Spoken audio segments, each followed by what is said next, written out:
Hey, it's the Short and Fat Chef. Happy Father's Day weekend. We did something different today. We did surf and turf with a garlic, butter, shrimp sauce on top of reverse seared ribeyes.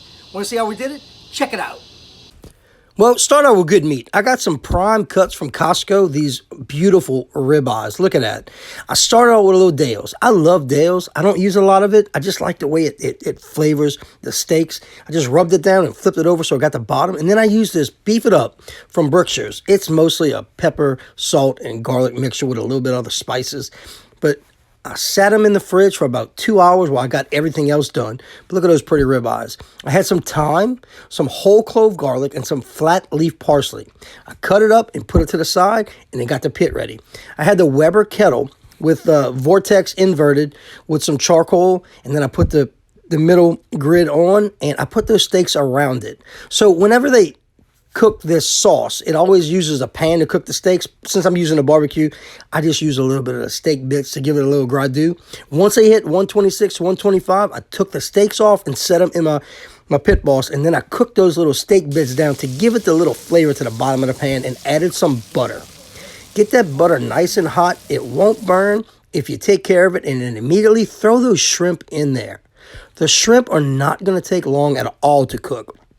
2 to 3 minutes stirring it, and once they're done and they shrink up like that, take them out and put them in a pan. You see those little steak bits? That's the angel share. It's amazing. Immediately hit it with some of that Guidry's onion and then some garlic, and that's the whole clove garlic I just dropped in there.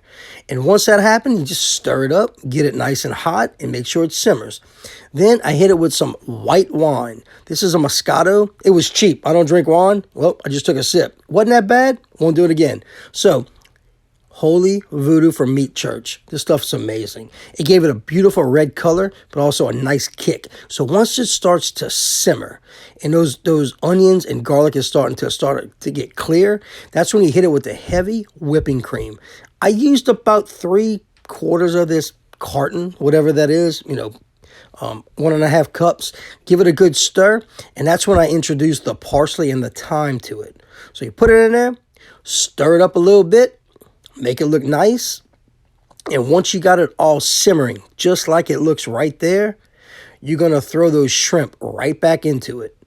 So put the shrimp back in with that juice. That juice is amazing. Don't let it go.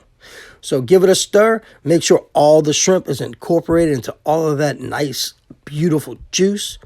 And once that happens, you're going to add a whole thing of Parmesan cheese. It's pretty neat. You start stirring and it gets sticky and it's stringy. But when it hits the sweet spot, it turns into a beautiful sauce. And once that happens, after you stir it, continue to stir it. You don't want it to burn. Once you stir it and you see it stop being stringy and start being just juicy, take it off. Take it off and go put it somewhere. I use my pit boss just to hold things to keep them damn flies away. And close it up and get ready for the steaks. So we had our Weber kettle. In the meantime, while I was letting my Weber kettle get the temp and get the middle hot, we had to cook some hot dogs for the kids. My wife loves these red hot dogs. They're cheap as shit, but she just loves them. So we got the kettle just right, and there we go. Put that steak on there, searing hot for about a minute to a minute and a half. It just matters who wants it and how well done they want it. Look at those grill marks. Isn't that amazing? So I was cooking 8 to 9 steaks. I was doing 2 at a time. When I'm doing 2 at a time, I would burn one side of it, then I would flip them off to the outside and let that grill get hot again. And then as soon as it's hot again, put them back on and cook the other side. Cook the temp. Somebody wants it well done, cook it longer. Somebody wants it...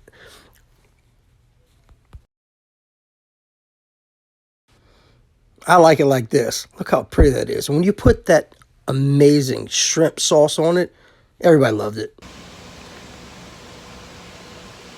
This is so good.